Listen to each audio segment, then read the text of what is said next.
you showed up straight from someone else's bed, and that you had this love bite on your neck, the kind you used to call a hickey, which is a playful word and not at all suitable for this bruise, complete with teeth marks, which was very adult and very serious, already turning purple and yellow around the edges.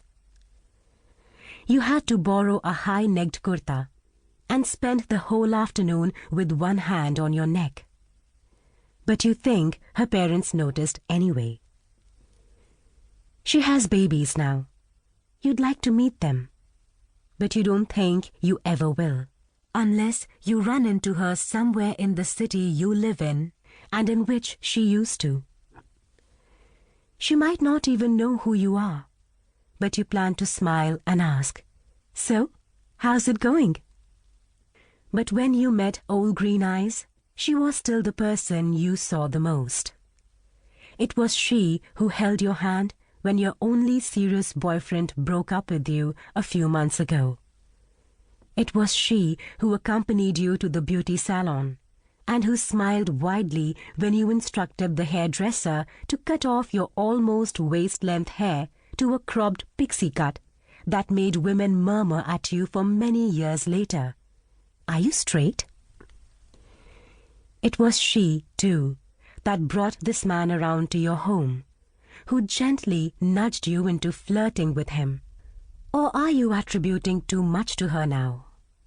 Was she instead resentful that you wound up sleeping with her friend, eventually putting her into an awkward situation? You would have been resentful.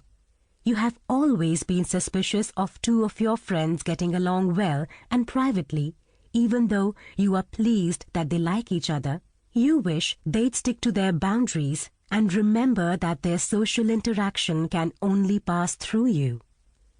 But then, you are an only child and possessive about the things and people you love.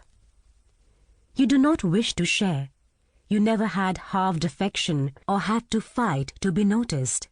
And you wish the world would pander to you in the same way your parents did.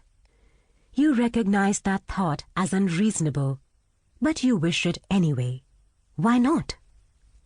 You do not remember much about your time with Green Eyes, except his flat. You don't think you ever had sex with him, but you do remember kissing, his hand going up in the back of your tank top, the kind you called spaghetti, because of the straps. You had it in several colors, and you wore it on top of long skirts, with long earrings brushing the top of your shoulders, ultra-feminine to balance out the inch length of your hair. You were so young. You marveled at his independence. He didn't seem to own many plates. But that was part of his coolness, his easy smile, his way of seeming like a man about town. "What's his last name?" 35 asks 24 now. 24 doesn't have a reply. "It wasn't about last names," she says defiantly. "It was about being young and being in his house and healing from heartbreak." 35 laughs cynically. "You're always far younger in your memories." Ah, yes.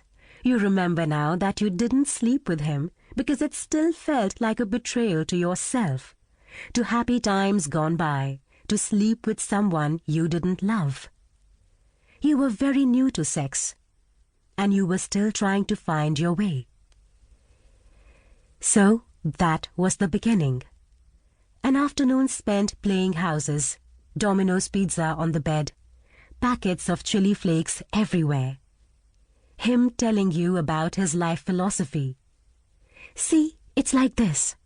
Why do people have jobs? To make money. That's why I have this job. I party all night and sleep all day. It's kinda amazing. I feel sorry for my friends who went and got MBAs. What for? So that they can work long hours and make less money than I do? Have I shown you my new television set yet? Next month, I'm going to Dubai for the shopping festival."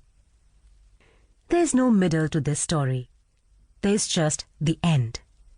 It's what you would later learn was called casually dating.